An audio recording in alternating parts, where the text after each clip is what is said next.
ಕೆಲವರು ಹುಟ್ಟು ಮಚ್ಚೆಗಳಿರ್ತವೆ. ಹೌದು. ಅದಕ್ಕೆ ಮೆಡಿಕಲ್ ಏನು ರೀಸನ್ ಇರೋದಿಲ್ಲ. ಅವಳು ಯಾಕೆ ಬರ್ತವೆ ಅನ್ನೋದನ್ನ ಅವನು ರಿಸರ್ಚ್ ಮಾಡಿದ್ದಾನೆ. ಅವು ಬರೀ ಮಚ್ಚೆಗಳಲ್ಲ, ಹಿಂದಿನ ಜನ್ಮದ ದೇಹಕ್ಕಾದಂಥ ಗಾಯಗಳು ಅಂತ ಅವನು ಹೇಳ್ತಾನೆ.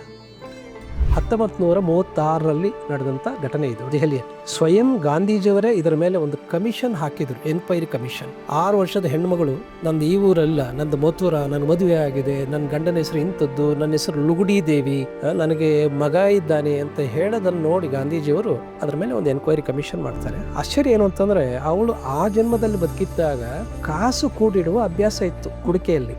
ಅದೆಲ್ಲಿದೆ ಅಂತ ಹುಡುಕಿಕೊಟ್ರು. ಈಗ ನಾವು ಇದೇ ಕುಟುಂಬದಲ್ಲಿ ಅಥವಾ ಇದೇ ಮನೆಯಲ್ಲಿ ಹುಟ್ಟಬೇಕು ಅನ್ನೋದು ಪೂರ್ವಜನ್ಮದಲ್ಲೇನೆ ನಿಶ್ಚಯ ಆಗಿರುತ್ತಾ?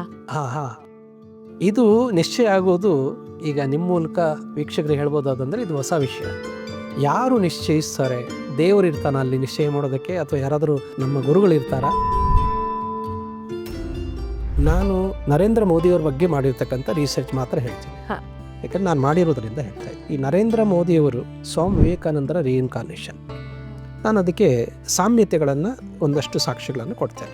ಈಗ ನಮ್ಮ ಪೂರ್ವಜನ್ಮದ ಸಂಬಂಧಿಕರು ಈಗಲೂ ನಮ್ಮ ಜೊತೆನಲ್ಲಿ ಇದಾರಾ ಅಂತ ಕಂಡುಹಿಡ್ಕೊಳ್ಬೋದಾ? ಮಾರ್ಗಾನ್ ರಾಬರ್ಟ್ಸನ್ ಅಂತ, ಅವನು ಹೀಗೆ ಟೈಮ್ ಟ್ರಾವೆಲ್ ಮಾಡಿಬಿಟ್ಟು ಒಂದು ಪುಸ್ತಕ ಬರೆದಾನೆ, ದ ರೆಕ್ ಆಫ್ ಟೈಟಾನ್ ಅಂತ.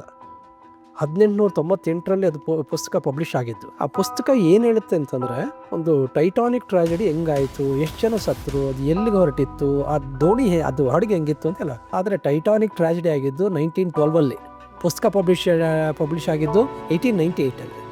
ಅಂದರೆ ಆ ವ್ಯಕ್ತಿ ತನಗೇ ಗೊತ್ತಿಲ್ಲದಾಗಿ ಟೈಮ್ ಟ್ರಾವೆಲಿಂಗ್ ಮಾಡಿ ಬರೆದಂಥ ಪುಸ್ತಕ. ಈಗ ಒಂದು ಆತ್ಮ ಒಂದು ದೇಹದಿಂದ ಹೊರಗೆ ಬಂದಮೇಲೆ ಮತ್ತೊಂದು ದೇಹ ಪ್ರವೇಶ ಮಾಡೋಕ್ಕೂ ಮುನ್ನ ಎಷ್ಟು ಸಮಯ ಇರುತ್ತದೆ? ಇದು ಭಾಳ ಒಳ್ಳೆಯ ಕ್ವಶನ್, ಭಾಳ ಎಲ್ರಿಗೂ ಅನುಮಾನ. ನಾವು ಪುನೀತ್ ರಾಜ್ಕುಮಾರ್ ಅವರ ಆತ್ಮವನ್ನು ಸಂಪರ್ಕಿಸಿದಾಗ ಅವ್ರು ಹೇಳಿದ್ರು, ನಾನು ತಂದೆ ತಾಯಿಗಳ ಹುಡುಕಾಟದಲ್ಲಿ ಇದ್ದೀನಿ. ಒಂದೊಮ್ಮೆ ಜನ್ಮ ತಗೊಳ್ಳೋದಾದ್ರೆ ಎಲ್ಲಿ ತಗೊಳ್ತೀನಿ, ಇನ್ನೆಲ್ಲಿ ತಗೊಳ್ಳಿ, ಕರ್ನಾಟಕದಲ್ಲೇ ತಗೊಳ್ತೀನಿ, ನನ್ನ ಚಿಕ್ಕ ಮಗಳ ಮೂಲಕ ನಾನು ಜನ್ಮ ತಗೊಳ್ತೀನಿ ಅನ್ನೋ ಒಂದು ಸಂಕಲ್ಪ ಮಾಡ್ಕೊಂಡಿದ್ದೀನಿ ಅನ್ನೋದು ಬಂತು. ಈಗ ಯಾರೋ ಒಬ್ರಿಗೆ ಅವರ ಕನಸಲ್ಲಿ ಒಂದು ಹಾವು ಕಾಣಿಸಿದ್ರೆ, ಅಥವಾ ಯಾವುದೋ ಒಂದು ಪ್ರಾಣಿ ಕಾಣಿಸಿದ್ರೆ, ಅಥವಾ ಯಾರೋ ಒಬ್ರು ಸಾವನ್ನಪ್ಪದ ಹಾಗೆ ಕಾಣಿಸಿದ್ರೆ ಅದರ ಅರ್ಥ ಏನು?